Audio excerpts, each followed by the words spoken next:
Now that mic, if you stand in front of here, It'll make it echo. Okay. Just kind of give it a heads I'll up. stay over here. Thank you. And do you need a clicker for your PowerPoint? Okay. It looks like this one. Yeah, that should be. Yeah. Yeah. Good to go. It was terrible. They're supposed to like wrap it up and give it to you. It was terrible.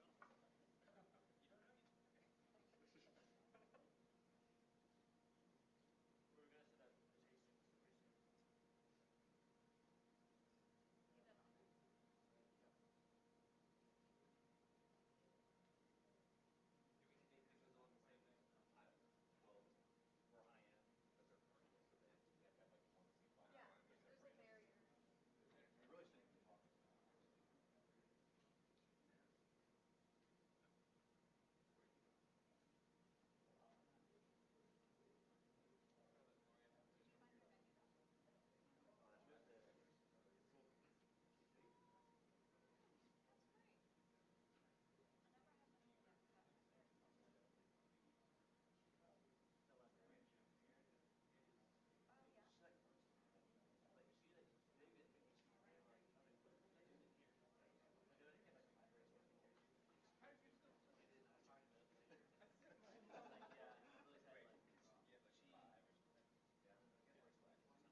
Okay, we're going to go ahead and get started.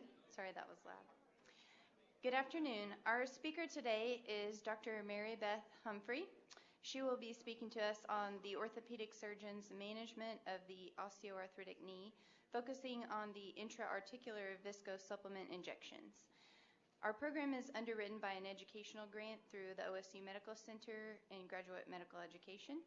A disclosure statement has been signed and is on file in the GME office. Dr. Humphrey is an associate professor in the Department of Medicine at the University of Oklahoma Health Sciences Center in Oklahoma City.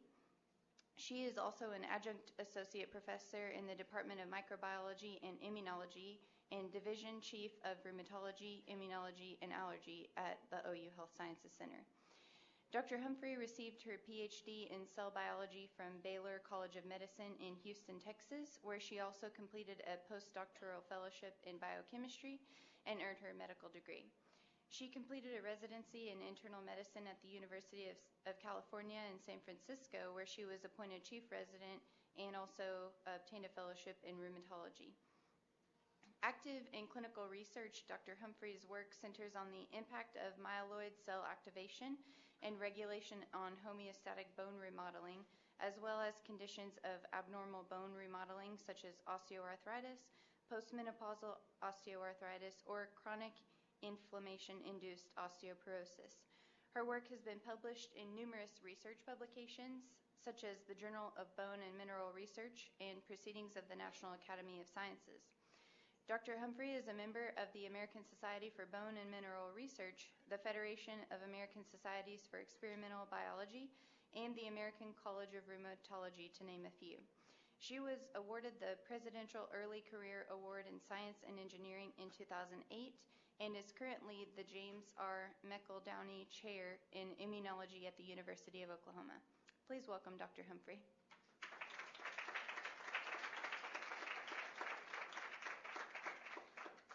Well, I think that left a little bit of time for our talk today. So I will actually start off by telling you how I got involved in this. So first of all, thank you for coming. I, about 7 years ago, was approached by Quintiles, who has put this CME program together as a VA-associated physician to do a dual kind of webinar on the rheumatology versus orthopedic surgeons' approach to knee osteoarthritis. And 7 years ago, the rheumatology standpoint was don't use intra-articular hyaluronic acid. It's no better than placebo or steroids. And the orthopedic surgeon's standpoint was use it, use it, use it. It's good. And you'll see today that now that's flip-flopped. So this is not really the orthopedic surgeon's view. This talk was actually put together. It stemmed from that first talk that I helped design, and then a new panel of 5, not including me, revamped it and put in a lot of evidence-based medicine, and then redevised it. So it has been peer-reviewed, and although the educational grants came from some of the makers of hyaluronic acid products, it was all through educational grants, and they had no say over what was finally put into the talk. So this is not as case-based, or it's a little drier than what I would normally present for grand rounds. So please feel free to stop me at any point if you don't understand something, or and I'll try to get through some of the material a little quicker, and we can leave room for questions and answers at the end. Okay? All right.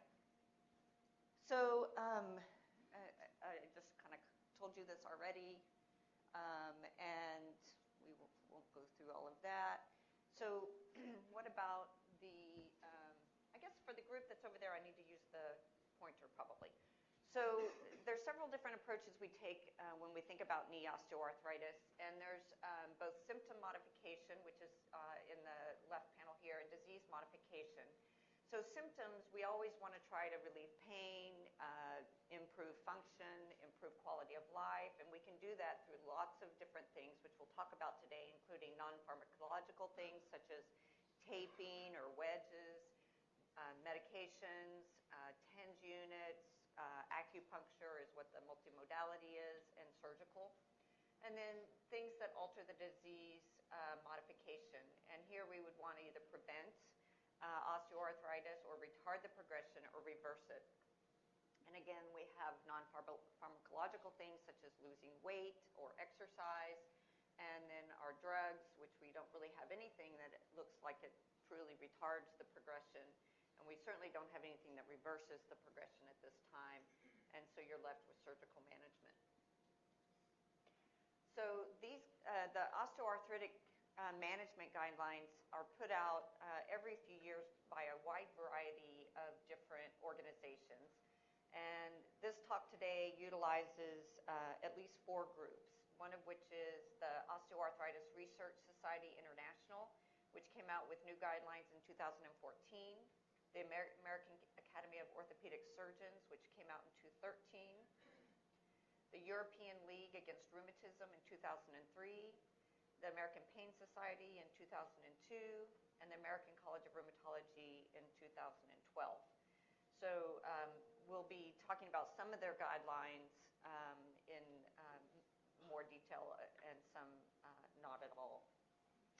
But the American College of Rheumatology, in their most recent guidelines, broke it down into kind of an algorithm that they suggest using. And so with the adult with symptomatic knee OA, who doesn't have cardiovascular comorbidities and hasn't had an upper GI bleed or doesn't have chronic kidney disease, they should be, normally they've tried over-the-counter acetaminophen, maybe over-the-counter NSAIDs.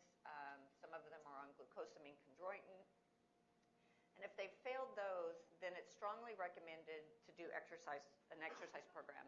So in my practice, anybody that comes in with knee or hip OA will recommend to try to do water therapy, swimming, water aerobics, if they have access to a pool. If they don't have access to a pool, then a recumbent bike or a stationary bike is the next best thing for them to do to get a little cardiovascular and muscle strengthening without putting a lot of undue stress on their joints. And then the weight loss counseling. And so the number one thing you can take away from this talk today, if you hear nothing else, is get your patients to lose 11 pounds. If they lose 11 pounds, they decrease their risk of OA by 50%. If they lose 3 to 4 pounds, for every 1 pound they lose, it changes the mechanics of their knees by 3 to 4 pounds. So 11 pounds is kind of a magic number. Otherwise, you can tell them 10% of their body weight, but depending on how obese they are, that may be like a big number for them. So if you can just shoot for 11 pounds, you can make a big impact on their function, on their progression, and their quality of life. Okay? So remember 11 pounds. And then the ACR went on to conditionally recommend, depending on what the functional status is and what their particular kind of OA is, doing thermal therapy or manual therapy, taping, Tai Chi, canes, or things like that, but not wheelchairs, you'll notice. And at the same time, to consider pharmacological modalities, including higher dose acetaminophen, oral or topical NSAIDs. And remember, things like the topical diclofenac is a really great option for somebody who has chronic kidney disease or an upper GI bleed. It's easy to apply to the knee. They can get a lot of relief. We like to use intra-articular steroids, tramadol. And for the older patients, they thought that there was enough evidence to support recommending intra-articular hyaluronic acid as well as tramadol and duloxetine or Cymbalta.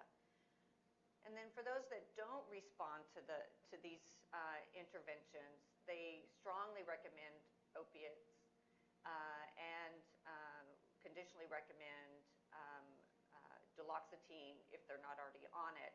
And they really wanted to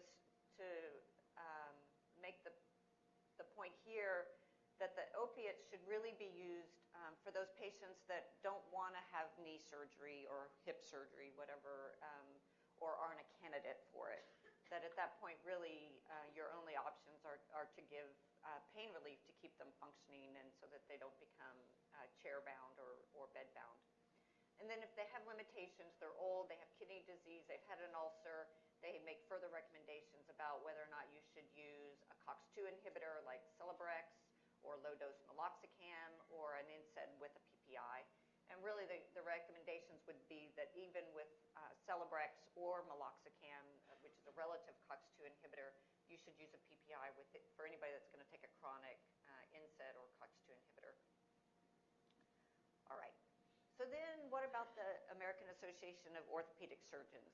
So they actually came out and had reversed their previous recommendations and said that we cannot recommend using hyaluronic acid for patients with symptomatic OA of the knee. And this was a strong recommendation, meaning they felt like they had a lot of evidence to support it, and therefore physicians should follow this recommendation unless there was a clear and compelling reason not to. So it was really quite a dramatic change compared to what they previously had recommended, which was it's a reasonable adjuvant therapy. So if you compare ACR with the Orthopedic Association of blanked now on what it is, Surgical Society, I believe, and then the American Association of Orthopedic Surgeons. So they all agree weight loss. And what was that magic number? 11 pounds, right. Okay, and so then the ACR and ORSI recommended things like taping. Additionally, they recommended spa therapy, or this is therapy in naturally occurring thermal pools, mineral pools, TINS units, etc. The orthopedic surgeons, AAOS, was neither for or against. ACR made no recommendation for bracing or exercise, these kinds of exercises, but the both surgery groups said that they could be helpful in certain situations. And then, as we just went through all the medications that the ACR recommended, either conditionally, depending on the patient, or strong recommendation, as in opioids for patients that aren't going to get surgery. ORSI was in the middle on hyaluronic acid, neither for nor against, thought the data wasn't strong enough to weigh in one way or another. And then the American Association of Surgery, basically, the only thing they recommended was NSAIDs and tramadol, and other than that, you go to surgery. And so really kind of surprising that they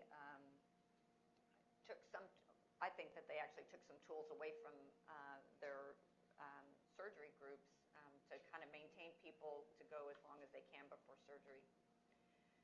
So why are these different groups having different opinions? It's because there is a tremendous amount of data. This is only a few of the either placebo-controlled trials or meta-analysis that have been done that have found varying results. For instance, this top study found that there was a small positive effect of hyaluronic acid. The next one down found that there was a significant effect of hyaluronic acid. The next one down said there was no effect, no benefit. And it just goes on and on. And so half of these say no effect, half of them say some effect, and certainly none of them show significant harm. So one of the reasons that the data is kind of all over the place is that there hasn't been a good indicator for does a patient have a good response. So each of those studies, and when you're doing a meta-analysis, each of the studies within the meta-analysis have different endpoints for did the patient have a good response or not. So this group of practitioners came up with something called the minimum clinically important improvement, the MCII, and the patient acceptable symptom state, the PASS. And they took these two measures and they looked at osteoarthritis, rheumatoid arthritis, ankylosing spondylitis, and chronic low back pain in a They looked at 1,500 patients across 7 countries, and I'll point out that that the United States didn't have any patients in this study. Most of them came from France, some from Lebanon, Spain, Norway. Okay, but they tried to take a lot of chronic musculoskeletal diseases and said, okay, if you treat patients with prescription strength NSAIDs for 4 weeks, can you find the 75th percentile of patients that responded?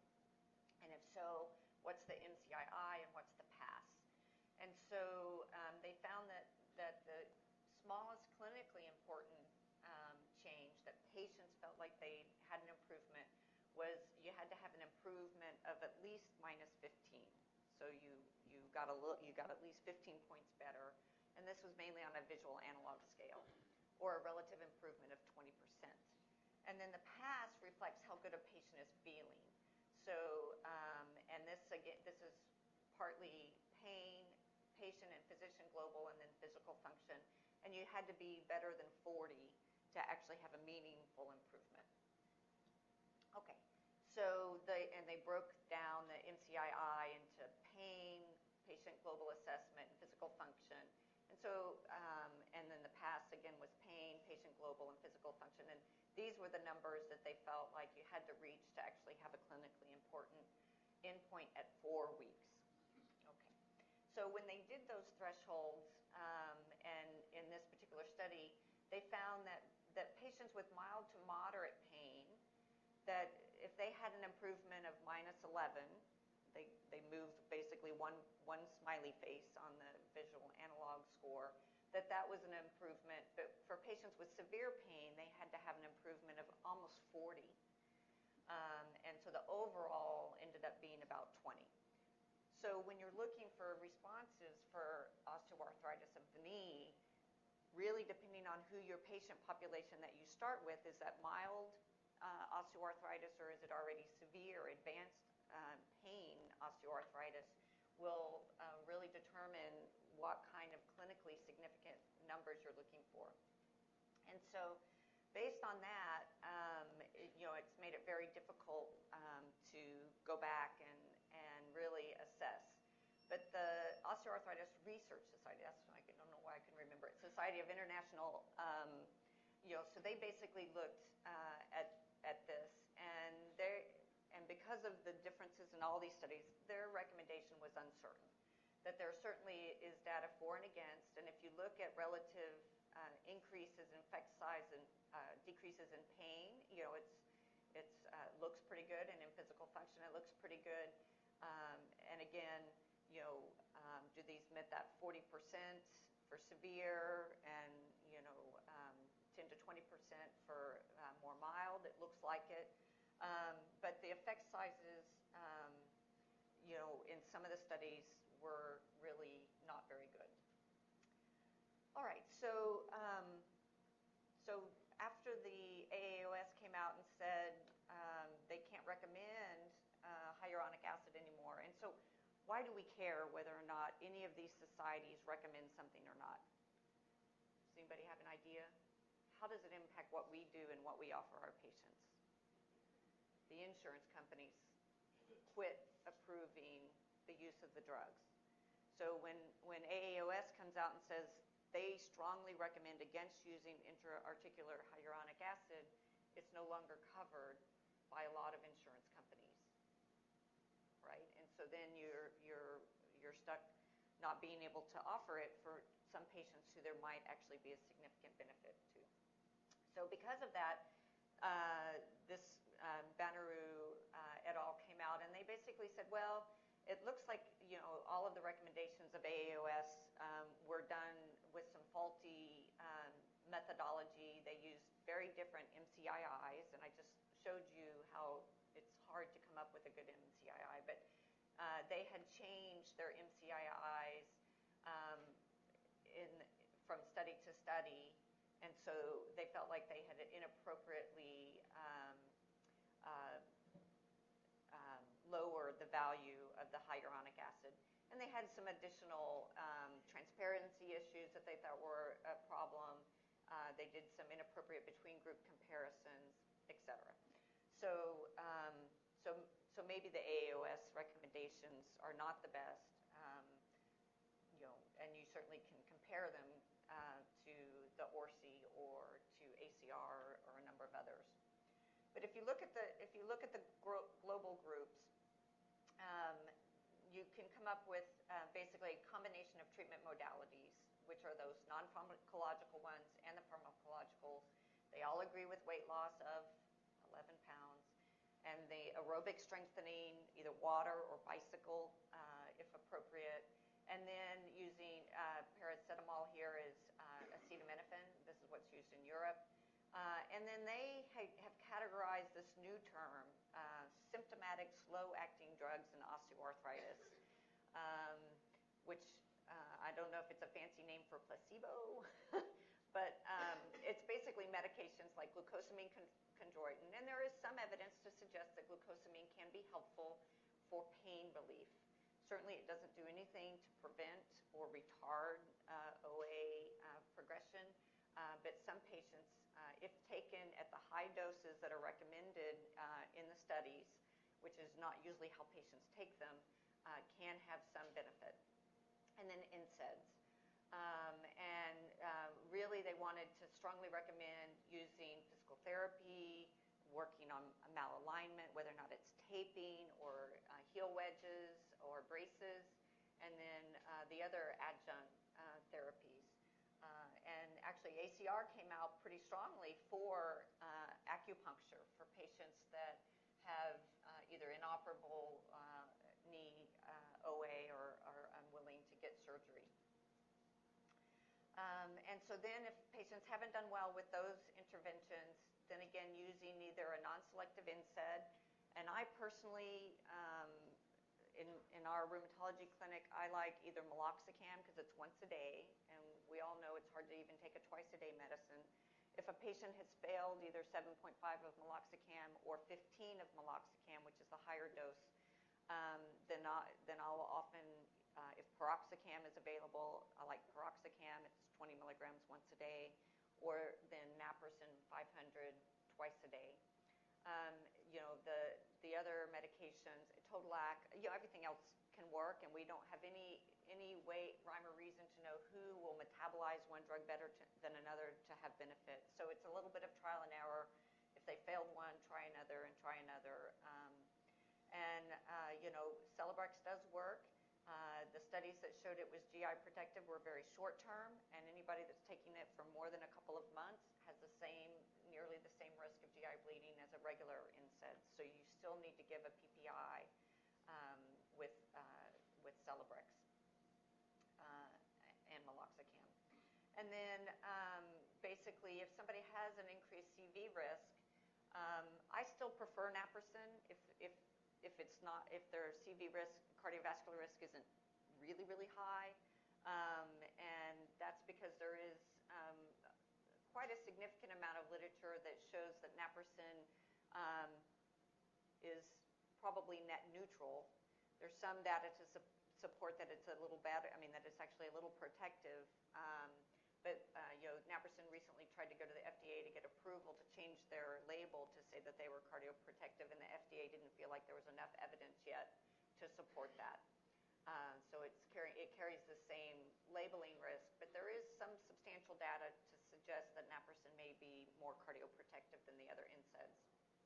And then you want to avoid diclofenac and ibuprofen in those cardiovascular patients because there it's been shown that it inhibits the effect of the aspirin, and so you certainly don't want to do that. Okay, and then we get down to, if still symptomatic, intra-articular hyaluronic acid or corticosteroids. And then lastly, using short-acting opiates and Cymbalta, followed by longer-acting opiates if they're not going to get knee replacement or knee surgery. So what is hyaluronic acid? So the hyaluronate is something that is in all of your connective tissues, in all of your body. And it's basically a really complicated glycan. And it functions in the joints and in your connective It's used to hold on to water, to provide some cushioning, and for lubrication. And so normally, this is what would make the joint fluid very, very thick. So if I tap a normal joint, which I don't tap very often, it is really hard to pull that synovial fluid through the 18 or 22 gauge needle because it's very, very viscous because of hyaluron. And if it's thin liquid, if it's been thin because of inflammation, either gout or infection, it breaks down the hyaluronic and the fluid is very, very thin. All right, so we need the hyaluronic acid for these properties. And in osteoarthritis, we know that there's decreased hyaluronic acid, which leads to reduced biomechanics. It reduces the peptide binding qualities of the synovial fluid, which is important for actually inhibiting cell migration into the synovial fluid.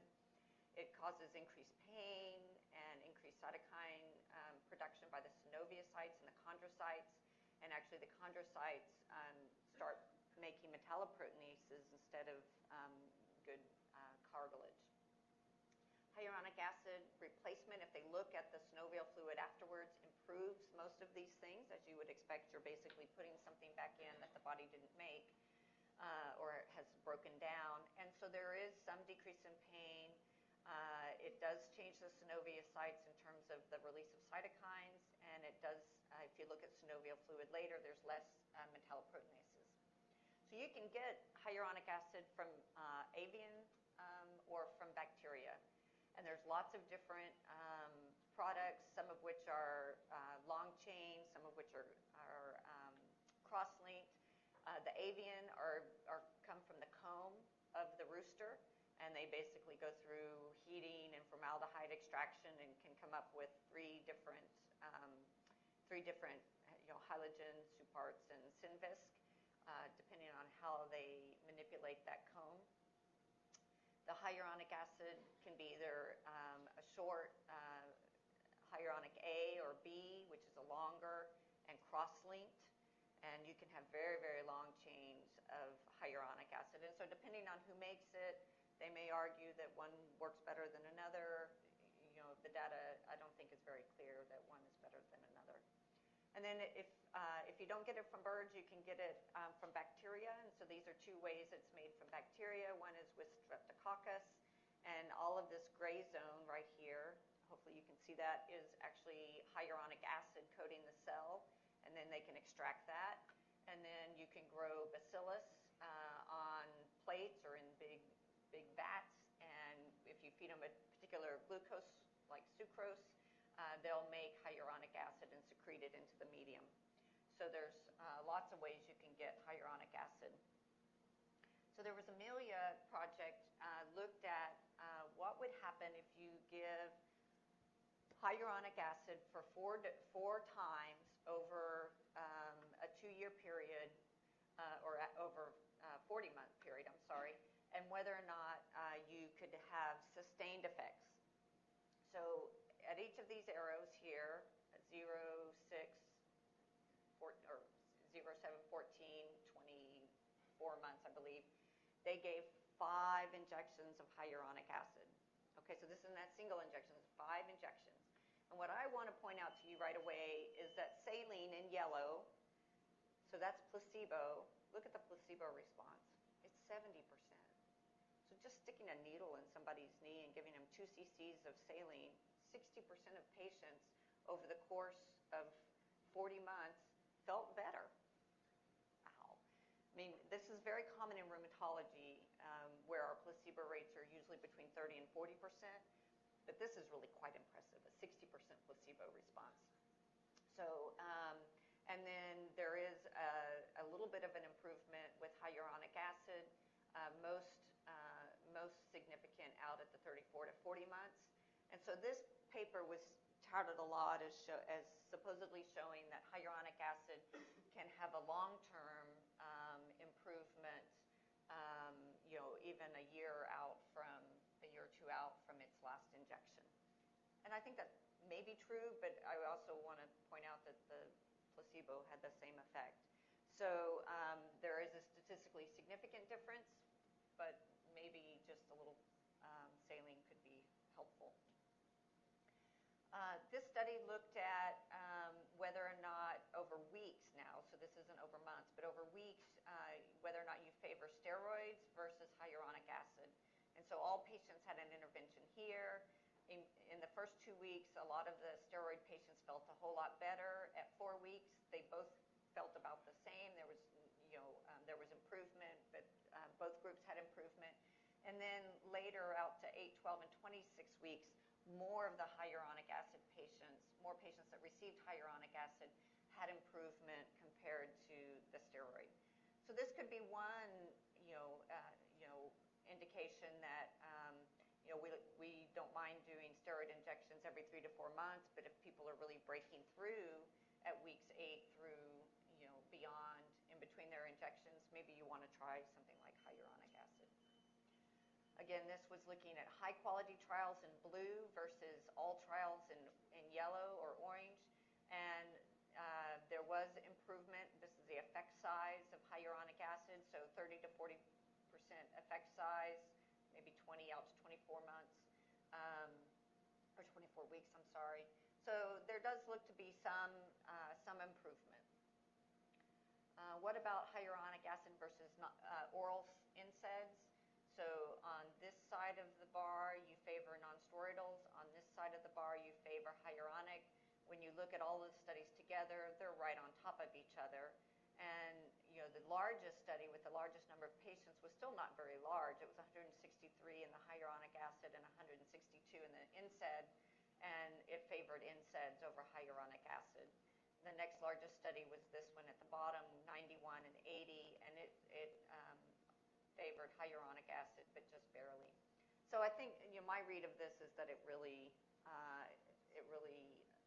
probably both help. I still prefer to use NSAIDs first before I'll use any hyaluronic acid. The MESSAGE study tried to look at the economic burden, whether or not it's good to give these 3 to 5 injections of hyaluronic acid at $200 a pop versus NSAIDs or steroids.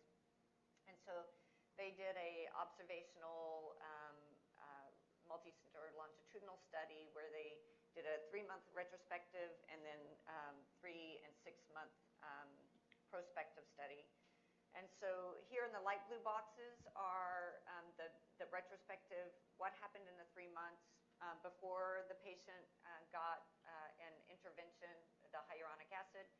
And so this was going to see a rheumatologist. All the patients actually had seen a rheumatologist or going to see the surgeon, and having x-rays, any procedures, etc. And then the next bar is getting your Synvisc or your hyaluronic acid injection, and then the next 3 months is what happened after that. And so you can see that the light green bars, both for medical plus studies, and non-medical, which are things like physical therapy, travel to and from the hospital or to your doctor's office, that post-intervention there was a significant decline. Looking at it, breaking down this paper, most of it came in decreased use of NSAIDs and pain medication. So you could argue that even with the cost of the medication, by decreasing their utilization of resources post-procedure, you're saving money. That's what their argument was. So what about delay in total knee replacement? I think this is where, as rheumatologists, we try to use steroids and hyaluronic acid is to do this. And so this was a 6-year retrospective study looking at grade 4, so it's pretty severe osteoarthritis with pain on the visual analog scale of greater than 6. So these are unhappy folk. And looking to see what happens in those patients that got Hyalin injections. And so there were almost 2,000 courses of Hyalin injections to 1,200 knees. And then they looked to see what was the time to knee replacement. And they found that if they had had the Hyalin injections, they had a delay in surgery on average of 2 years. And so that was a significant reduction in both the cost of total knee replacement, and actually there were 75% of the patients that all the way out to 1,300 days had not had surgery. Another study looked at primary knee OA with lesser grade 2 or 3, and moderate to severe pain, and they basically did a aspiration of each knee at the time of injection, and they gave 3 courses of hyaluronic acid every 4 months, and the placebo was saline. And just to, although these are supposedly placebo-blinded studies, the person giving the drug, giving hyaluronic acid versus saline can tell the difference. Saline just goes in, hyaluronic acid, you're really pushing, and so how well blinded it is at the end of the study, none of these groups have addressed. But my guess is that everybody's unblinded by the end of the study. So they found no difference overall. So again, to go back, so this was hyaluronic acid versus saline. They found at 52 weeks, there was actually no difference if you looked at all the groups. But when they did a subgroup analysis, keeping in mind that that's always, we're talking about small numbers of patients here, I think maybe 60 patients in each of these arms. If they had milder disease, such that they had their joint space was still close to 5 millimeters, they did see a significant improvement in the patients that got hyaluronic acid compared to placebo. So they argued that maybe in the mild disease, if you give hyaluronic acid at 52 weeks, you might be able to see a retardation. But I myself don't find this to be particularly strong data. This also was a nested case control study of 60 patients. Again, not very many patients or case control pairs. And they, again, try to argue that the patients that got hyaluronic acid had preserved joint space and joint width compared to the controls. So what about hyaluronic acid versus no hyaluronic acid and time to total knee replacement? And so this was a retrospective study, and it was over several million individuals, and they looked at all the different ways patients could be involved in healthcare. And they found that, so this is days from first specialist, which would be the orthopedic surgeon, to knee replacement, that if patients had received at least 1 hyaluronic acid injection, they on average had a delay in knee surgery of 233 days. And for every injection they got, if they got multiple injections, then each injection averaged to be about 203 days longer. So lots of these patients made it, a couple of years by having hyaluronic acid injections. So I find this data much more compelling than the actual, do you get that 40 millimeter improvement in pain or something else. But if you can buy your patient 3 to 5 years or even a year, to get them tuned up or to keep them functioning before they need their knee replacement, that's great. So if you're going to give an intra-articular injection, either steroids or hyaluronic acid or saline, you can do it lots of different ways. The preferred way is doing this superior medial patella, where you find the top third of the patella with the knee in a 30% angle, extended, but 30%, like a towel up under the kneecap or under the back of the knee. And you basically find the top third of the patella, and you just go right in under the patella between the femoral condyles. The next best approach would be the medial mid-patella or the anterior joint midline, which can be done either sitting or extended. And so we don't typically use ultrasound for our knee injections. Does anybody here have ultrasound in their clinics that they're using for knee injections? So yeah, not widely used yet, but it is shown that you can get to 99% accuracy compared to 80% accuracy without imaging. And this is just an example. If you were going to use ultrasound, you would have the probe be above the kneecap here and to the field of view. You're going to try to go in right here under the kneecap, and this is an example of showing the needle coming in. This is the joint space with a little bit of fluid, and here they injected a few bubbles, and these are the bubbles that you can see to show that you're in the joint space. All right, so again, who might you consider for intra-articular hyaluronic acid? Patients who have failed oral medication, either intolerant, adverse reactions, unable to take, should not use, or failed therapy. I actually will use it and then just try to minimize those other medicines. And I usually don't use it until somebody's failed multiple corticosteroid injections. There is possibly a delay to surgery. There is some data to suggest that they use less NSAIDs and Tylenol and opiates, and there are fewer medication side effects because of that. So I'll stop there. Thank you for your attention, and I'm happy to answer any questions.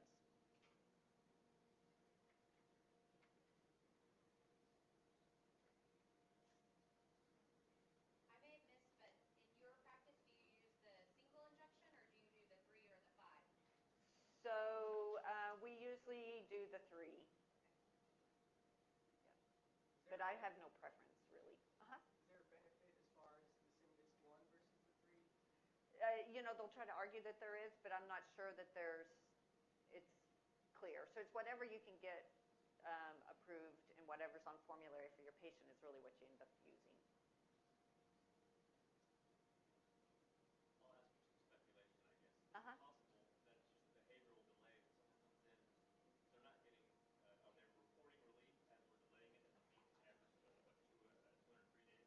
Yeah, Are so they really getting relief?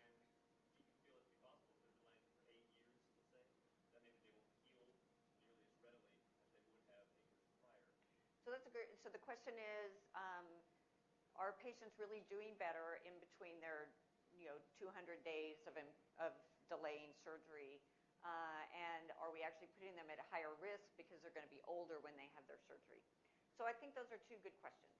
We don't have any data in between those time points, right? These big studies that have shown delays in surgery, you don't know whether or not the delays in surgery was because the patient really did better or because they just were going to delay their surgery anyway. But they are comparing it to patients that choose not to get, so the question is it biased that the patients that are getting hyaluronic acid are getting it because they don't want to have surgery, and therefore they're delaying their surgery, and they would have delayed their surgery anyway.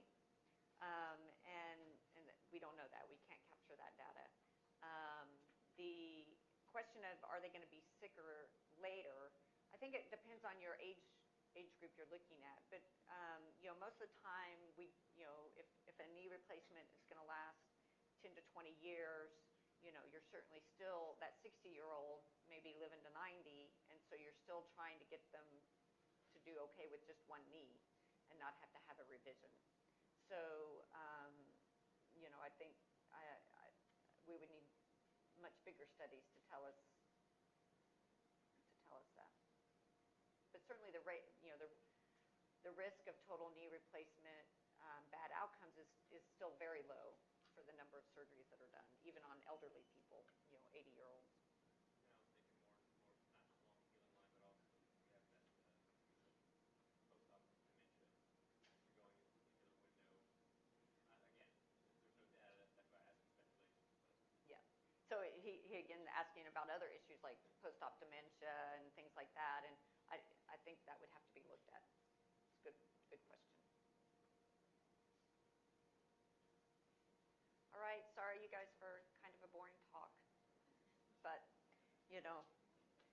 NSAIDs, Tylenol, capsaicin cream, diclofenac cream, steroid injections, hyaluronic acid, surgery.